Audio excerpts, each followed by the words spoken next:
her drikker vi danskere mange af. Så mange, at det er skadeligt for vores sundhed. Derfor foreslår Socialdemokraternes sundhedsordfører Flemming Møller Mortensen, at vi hæver alkoholprocenten fra 0,1 til 0,5% i de alkoholfrie øl. På Borgen får forslaget også opbakning af andre socialdemokrater.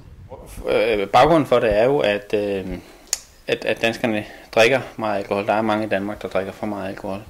Og vi kan se andre steder, hvor man har en bagatelgrænse på 0,5, i stedet for som i Danmark 0,1. Der drikker folk mere af det her alkoholfrie øl eller light øl, end man gør i Danmark. Det fylder simpelthen meget lidt på det danske marked, så formålet er at få light øl til at blive en større, mere naturlig del af danskernes ølforbrug. Hos Carlsberg ser man også positivt på forslaget og mener, at den lille ændring i procenterne vil gøre det muligt at få den rigtige ølsmag frem, og det håber man vil øge salget. Det gør, at vi kan lave sådan en god smag, ligesom en pilsner. Den der en lille smule mere alkohol i, gør, at du kan lave en øl, der smager som en rigtig øl.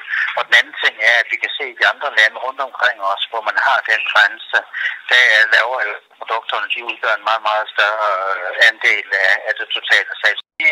Vi vil i hvert fald investere meget mere i lavalkoholområdet, hvis lovændringen kommer.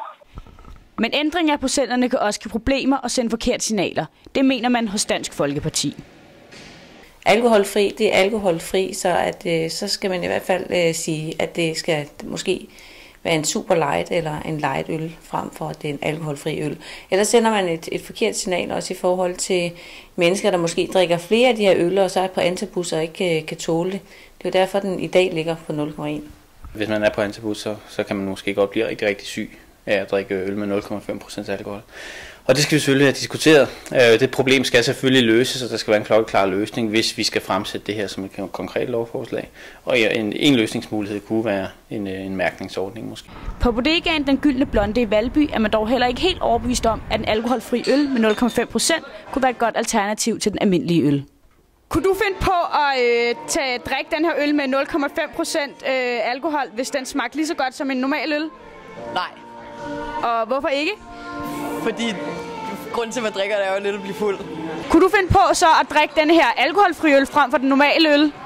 Nej, det kunne jeg ikke, for ellers så ville jeg ikke gå på værtshus. Så kunne jeg lige så godt sidde derhjemme og drikke. Folk vil enten, så vil de gerne have ølene, som de er, eller også skal den være helt uden alkohol, enten på grund af penicillin, antabus eller andre årsager. Det forventes, at Socialdemokraterne kommer med et konkret lovforslag inden længe, og så må tiden vise, om danskerne i fremtiden vil foretrække en alkoholfri øl.